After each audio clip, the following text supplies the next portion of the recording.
மாலை வணக்கம்ங்க. எல்லாம் நல்லா இருக்கீங்களா? ரொம்ப நாளைக்கு அப்புறம் திருப்பி உங்களை சந்திக்கிறதுல வந்து ரொம்ப ரொம்ப சந்தோஷம்.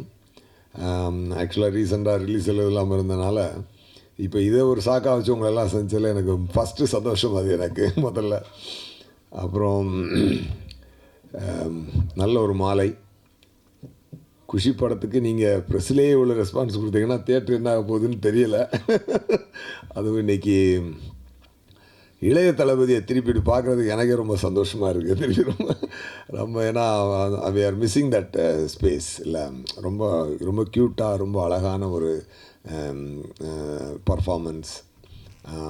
ஜோதிகா மேடம் அவங்களுமே சூப்பர் ஆக்ட் பண்ணியிருக்காங்க. எல்லாத்தையும் திருப்பி நினச்சி பார்க்கும்பொழுது ஆக்சுவலாக என்னென்னாங்க, ஒரு இந்த படத்தினுடைய கதையை நான் சொல்லும்பொழுது நான் ஒரு 2.5 மணி நேரம் சொல்லுவேன். நான் ரத்னம் சார் நான் தான் போனோம் விஜய் சாரை பார்க்குறதுக்கு.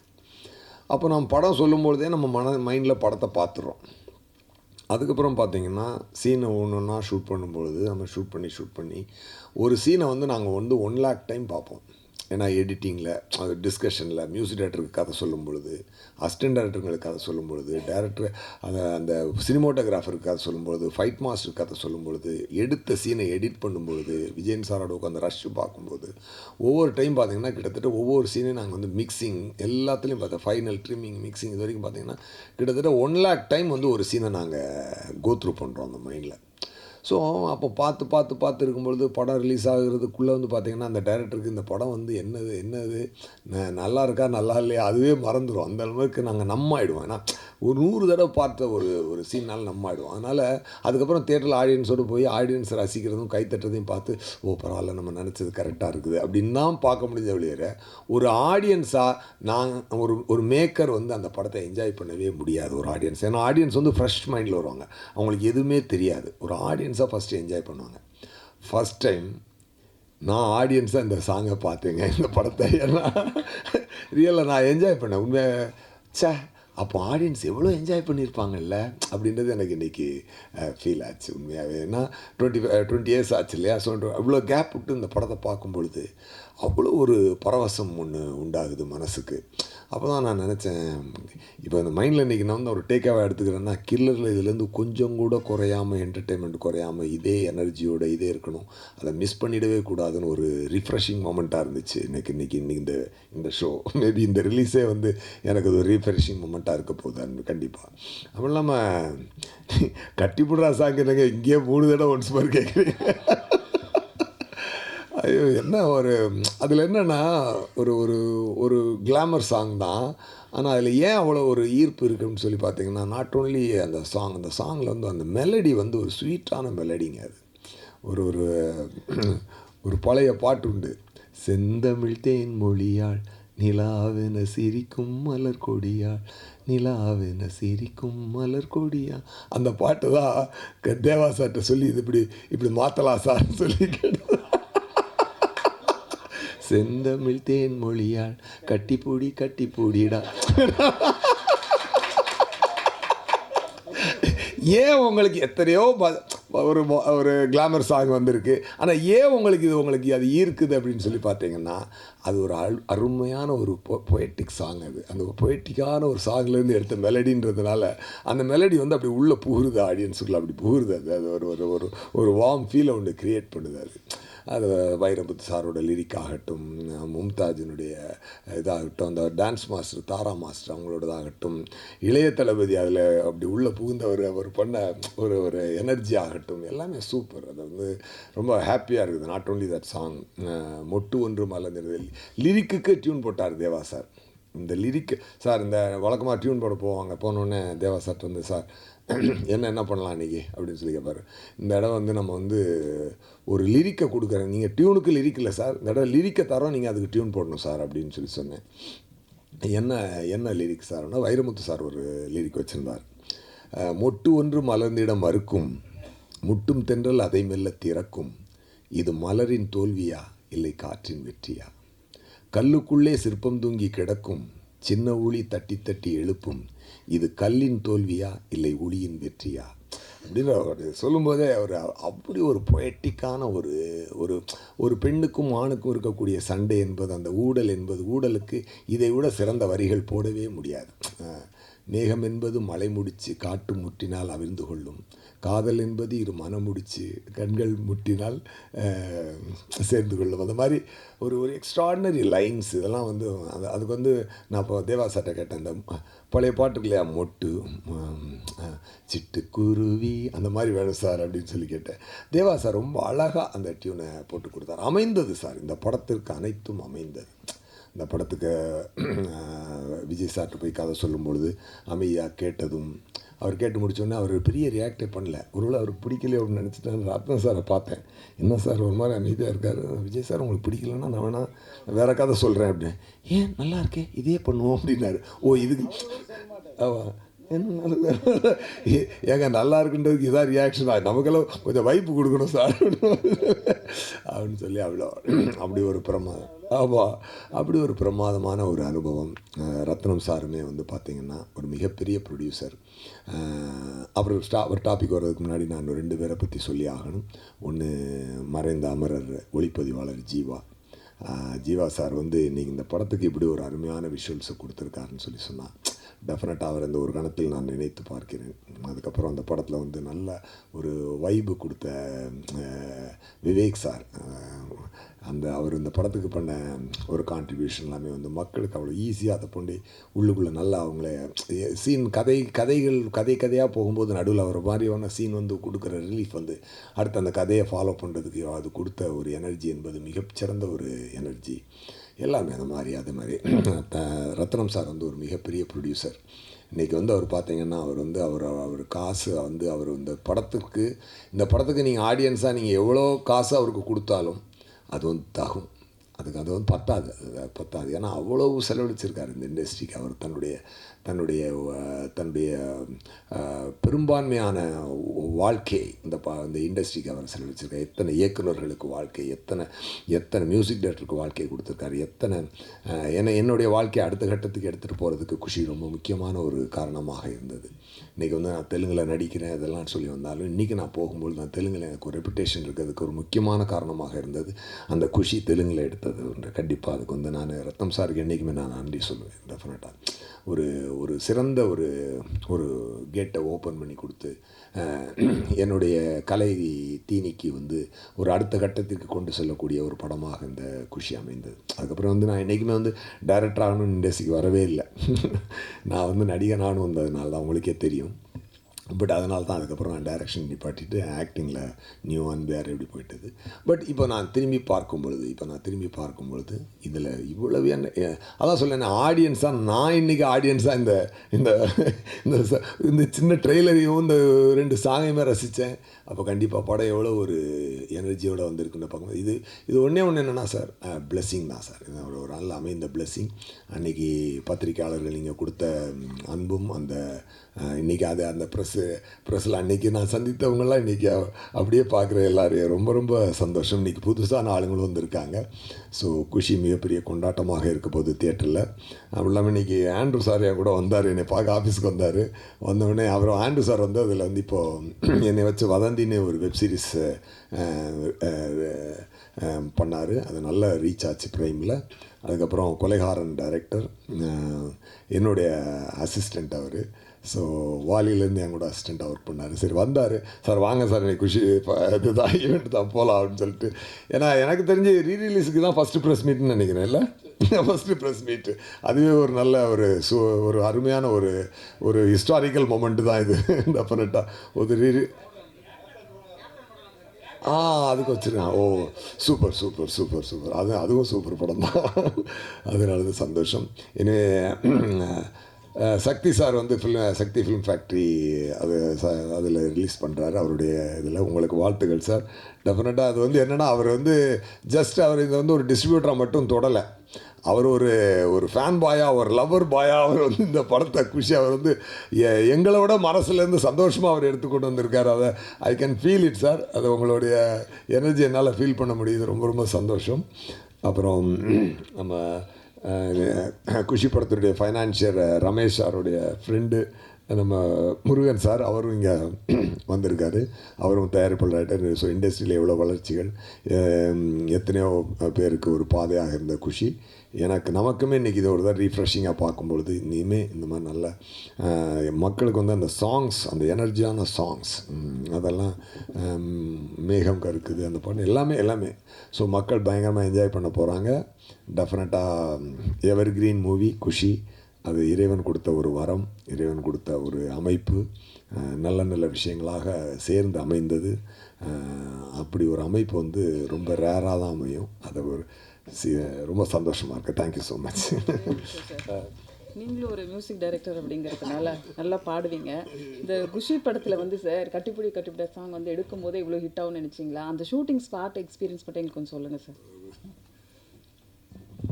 ஆக்சுவலாக அதை இல்லை, சாங் வந்து எப்போவுமே வந்து அந்த ரெக்கார்டிங்லேயே தெரிஞ்சிடும். ஒரு வைப் வந்துடும் அந்த ரெக்கார்டிங்கில். ஏன்னா எதுவுமே மனசுக்கு உள்ளே ஹிட் ஆகாமல், உள்ள எனர்ஜி ஏற்றாமல் ஒரு விஷயத்தை நாங்கள் பண்ணுறதே கிடையாது. ஸோ அதான் சொல்கிறேனே, அந்த கிரியேட்டிங் ஏரியாவில் தான் நாங்கள் என்ஜாய் பண்ணுறது.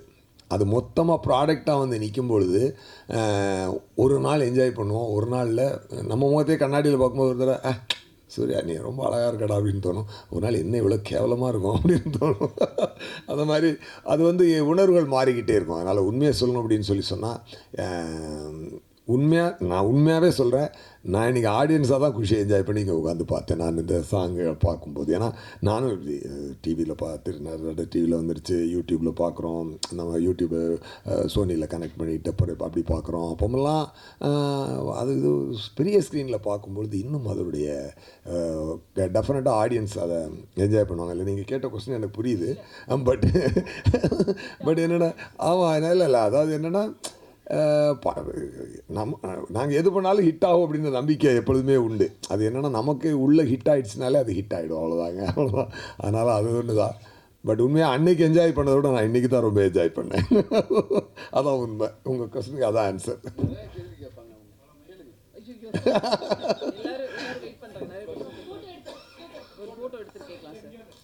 வாங்க. அனைவருக்கும் வணக்கம். இப்படி ப்ரெஸ் பீப்புள் இப்படி என்ஜாய் பண்ணது நான் பார்த்ததே இல்லை. இவ்வளோ வருஷம் கழித்து கண்டிப்பாக மக்கள் ரசிப்பாங்கன்னு சொல்லி நம்பிக்கையில் தான் இந்த ரீரிலீஸ் ப்ரெஸ் மீட் வச்சு உங்களுக்கு எல்லாருக்கும் காமிச்சிட்டு ட்ரைலர் கட் பண்ணி புது படம் மாதிரி ரிலீஸ் பண்ணுறோம். இந்த படத்தை எப்படி தயாரித்தோம், சூர்யா நான் எப்படி சந்தித்தேன், இது எப்படி உருவாயிடுச்சு, அது இப்போ எனக்கு எல்லாம் ஞாபகம் வருது. ஆக்சுவலி சூர்யா வந்து இதுக்கு முன்னாடி வாலி படம் பண்ணார். எடிட்டர் விஜயன் சார் சொன்னார், வாலி ரொம்ப நல்லா வந்திருக்கு, அஜித் சார் அவருக்கு வண்டி வாங்கி கொடுத்துருக்காரு அப்படின்னு சொன்னால் அந்த படம் நான் பார்க்குறேன், படம் போட்டால் சொல்லுங்கன்னு சொன்னேன். படம் பார்த்து ரொம்ப நல்லாயிருக்கு, சூப்பராக இருக்குது சூர்யா, நம்ம படம் பண்ணுறோன்னு சொன்னோம். அதுக்கப்புறம் அவர் எங்கே இருக்கார் தேடி கண்டுபிடிக்கிறதுக்கு ஒரு ஆள் அனுப்பிச்சோம். அப்போ வந்தார். நான் சூர்யா சொன்னேன், நீங்கள் யார் விரும்புகிறீங்களோ அந்த ஹீரோ வச்சு பண்ணுவோம், எனக்கு டைரக்டர் தான் முக்கியம் அப்படின்னு சொன்னேன். அதுக்கப்புறம் அப்போ முதல்ல இந்த கதை இது யார் ஹீரோ நினைக்கல, நான் ஃபஸ்ட்டு சூர்யா தான் நினச்சி டார்கெட் பண்ணி பண்ணோம். அப்போ விஜய் சாருக்கு இந்த கதை சொன்னோம். இந்த படம் வந்து ஒரு சரித்திரம். அவர் இந்த படம் தமிழ், தெலுங்கு, ஹிந்தி 3 மொழியிலும் பண்ணார். ஒரு டைரக்டர் கண்டினியூஸாக இதில் வேறு 3 வருஷமாக சூர்யா அதுக்கு மேலே வாழ்ந்தார். ஃபஸ்ட்டு இது பண்ண உடனே இது பண்ணுறதுக்கு ஷூட்டிங்கு முன்னாடியே நாங்கள் பவன் கல்யாண் சாருக்கு அண்டர் ப்ரொடக்ஷனில் முதல்ல போய் அவருக்கு கதை சொன்னோம். அவருக்கு ரொம்ப நல்லா பிடிச்சிருந்தது. அதுக்கப்புறம் ஹிந்தி நான் போனி கபூருக்கு கொடுத்தேன். அப்புறம் நான் போனி கபூர் சொன்னேன் சூர்யா பண்ண நல்லாயிருக்குன்னு சொல்லி. ஸோ கண்டினியூஸாக 3 படம் அவரே 3 லாங்குவேஜ்லேயும் அவரே பண்ணார். படம் பார்க்கும்போது ஜோதிகா பார்த்தாலும் பூமிகா பார்த்தாலும் சூர்யா தான் தெரியும். அவர் எக்ஸ்ப்ரெஷன்ஸ், அவர் வாணி, அவர் இது அப்படியே அவங்க அப்படியே காப்பி பண்ணாலே போகிறோம்.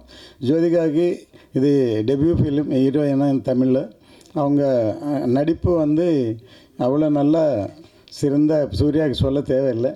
பூமிகா செலக்ட் பண்ணும்போது பார்த்தோம், பூமிகா ரொம்ப சாஃப்டாக இருக்குது, ரொம்ப இதாக இருக்குது, எப்படியும் நடிக்குமான்ட்டு நான் சொன்னேன் சூர்யா கண்டிப்பாக வேலை வாங்கிடுவார் அப்படின்னு சொல்லி பண்ணோம்.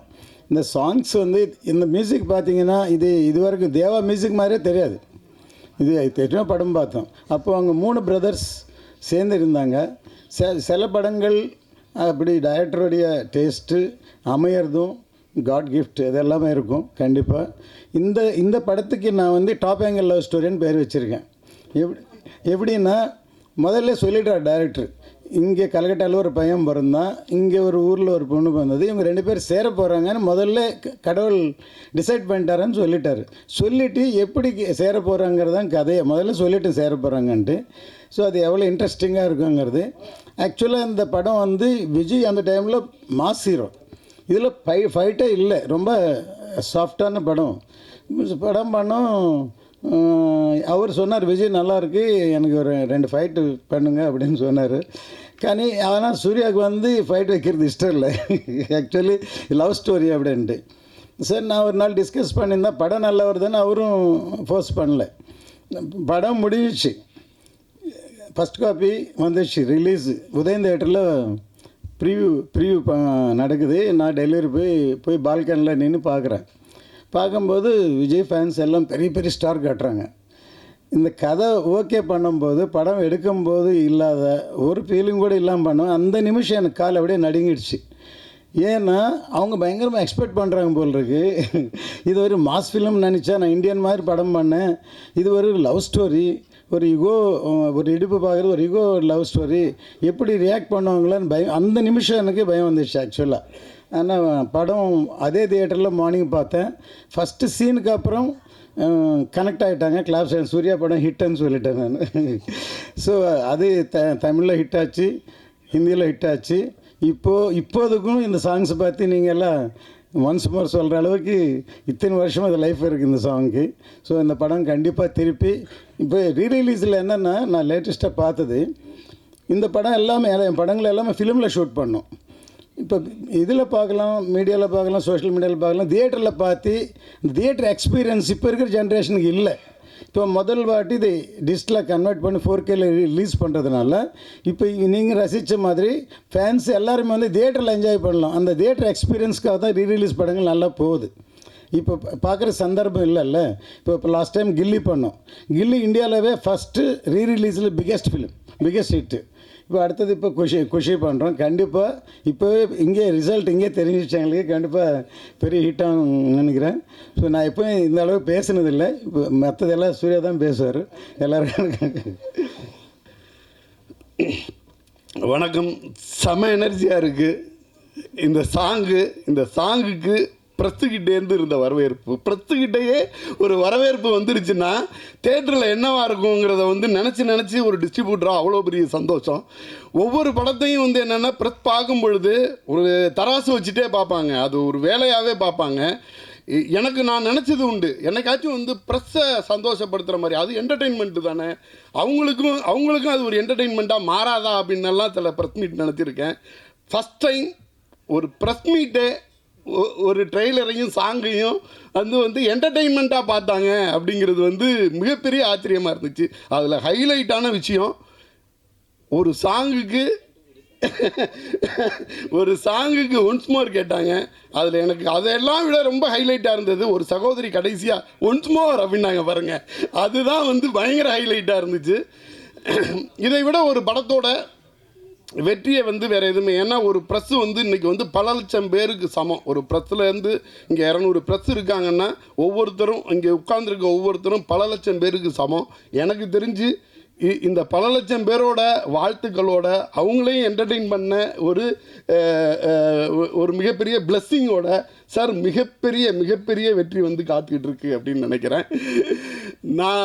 நான் இந்த சாங் பார்த்துக்கிட்டு இருக்கும்போது, கட்டிப்பிடிடா சாங் பார்த்துக்கிட்டு இருக்கும்போது விஜய் சார் வந்து அரசியல்லாம் வச்சுருக்காரு, அரசியல்லாம் வந்துட்டார். நான் வந்து கோரிக்கை கொடுக்கணும்னு நினச்சேன் மும்தாஜ் மேம்க்கு. தமிழ்நாட்டில் இந்தியாவோட எந்த இடத்துல நீங்கள் இருந்தீங்கன்னாலும் குஷியோட ரீரிலீஸில் ஃபஸ்ட் ஷோ வந்து தேட்டரில் பாருங்கள். உங்கள் லைஃப்பில் அப்படி ஒரு சந்தோஷத்தை அடைய மாட்டீங்க. அந்த அளவுக்கு பொதுமக்களால் கொண்டாடப்படக்கூடிய ஒரு பாட்டாக இருக்க போகுது. ஏன்னா இங்கே ப்ரெஸ்ஸே அந்த பாட்டை ஒன்ஸ் மோர் கேட்டுட்டாங்க. அதை விட வந்து இதுக்கு வந்து வேறு எதுவுமே சொல்ல வேண்டியதில்லை. எனக்கு சும்மாவே வந்து எஸ்ஜே சூர்யா சார்னாலே ஒரு எனர்ஜி தான். ஒரு ஹார்ஸ் பவரில் சொல்கிற மாதிரி எஸ்ஜே சூர்யா சார் பவரில் சொல்லலாம். இதில் கட்டிப்பிடிடா சாங்கில் பார்த்தீங்கன்னா இடையில ஹார்ஸோட சவுண்டு மிக்ஸ் பண்ணி வருது. எனக்கு நல்லா கனெக்ட் ஆச்சு எஸ்ஜே சூர்யா. நான் அதான் கேட்டுட்டு இருந்தேன், சார் இன்றைக்கே இந்த எனர்ஜினா 25 வருஷத்துக்கு முன்னாடி இந்த சாங் பண்ணும்போது நீங்கள் என்ன எனர்ஜியில் இருந்திருப்பீங்க அப்படின்ற மாதிரி தான் சார்கிட்ட கேட்டுட்டு இருந்தேன். ரொம்ப ரொம்ப ரொம்ப சந்தோஷமான விஷயம். எஸ்ஜே சூர்யா சார் சொல்லிகிட்டு இருப்பார் ஒரு 2 வருஷத்துக்கு முன்னாடியே, சார் இப்போ இல்லை ஒரு 5-6 இயர்ஸுக்கு முன்னாடி பேசும்பொழுது ஒரு ஆர்டிஸ்ட்டாக ஒரு கலக்குவேன் சார் அப்படின்னே சொல்லுவாங்க. எப்படி இவ்வளோ கான்ஃபிடெண்ட்டாக சொல்லிக்கிட்டு இருக்காங்க அப்படின்ற மாதிரிலாம் சொல்லி பார்த்துட்டு இருந்தேன். இன்றைக்கி வந்து இந்தியா பூரா கொண்டாடப்படக்கூடிய ஒரு நடிகர் எஸ்ஜே சூர்யா அப்படின்ற ஒரு பேர் போடும்போது தமிழ்நாட்டில் உள்ள ஒவ்வொரு சின்ன ஊர் குக்கிராமங்களில் வரைக்கும் கைத்தட்டல் கேட்குது. இந்தியா முழுதும் கொண்டாடப்பட்டுக்கிட்டு இருக்க ஒரு நடிகர். யாராக இருந்தாலும் என்னன்னா அது கம்ஃபர்ட் ஜோனில் ஜாலியாக ஒரு நடிகராக உட்காந்துட்டு இருப்பாங்க. ஆனால் அவர் என்ன சொன்னார்னா, ஒரு 2 இயர்ஸ்க்கு முன்னாடி அவரை மீட் பண்ணுறதுக்கான வாய்ப்பு இருந்துச்சு. சார் செம்ம பீக்கில் நடிச்சுக்கிட்டு இருக்கேன், டைரக்டராக வந்து ஒரு அடிப்பேன் சார் அப்படின்னாரு அவரோட ஸ்டைலில். அதுக்கான முன்னோட்டம்னு நினைக்கிறேன். எஸ்ஜே சூர்யா சாரை வந்து ஆர்டிஸ்ட்லேருந்து திருப்பி வந்து ஒரு டைரக்டராக வந்து நம்ம திருப்பி பார்க்குறதுக்கான முன்னோட்டம்னு நினைக்கிறேன் இந்த குஷியோட ரீரிலீஸு. ஏஎம் ரத்னம் சார் சொல்லவே வேண்டியதில்லை. நான் மதிக்கும் மிகப்பெரிய தயாரிப்பாளர். ஒரு இசையில் இளையராஜா சார் சொல்லணுன்னா தயாரிப்பாளரில் நான் ஏஎம் ரத்னம் சாரை சொல்லுவேன். அவரை விட ஒரு பேஷனாக, அவரை விட ஒரு டெடிக்கேஷனாக, அவரை விட ஒரு கான்ஃபிடெண்ட்டாக ஒரு ப்ராஜெக்டை எடுத்துக்கொண்டு போய் எப்படி வந்து அத்தனை வருஷத்துக்கு முன்னாடி ஒரு இந்தியன் பண்ணியிருப்பார் அப்படின்னா இப்போ நினச்சாலும் இது அவர் ஏதோ வந்து 1-2 ஹிட்டு கொடுக்கல, கொடுத்ததெல்லாமே ஹிட்டு.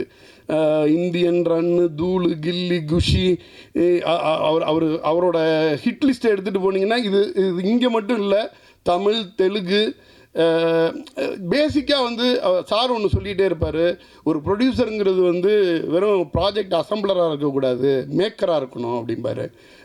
ரியல் மேக்கர் எத்தனையோ தமிழ் படங்களை கொண்டு போய் ஆந்திராவிலேருந்து உள்ள படங்களை வந்து இங்கே தமிழ்லையும் எடுத்துகிட்டு வந்து, தமிழ் படங்களை விட தெலுங்கில் வந்து அவர் எழுதின சாங் வந்து தமிழில் ஹிட் ஆனதை விட அதிகமான ஹிட்டு வந்து பேசப்பட்டுக்கிட்டு இருக்குது.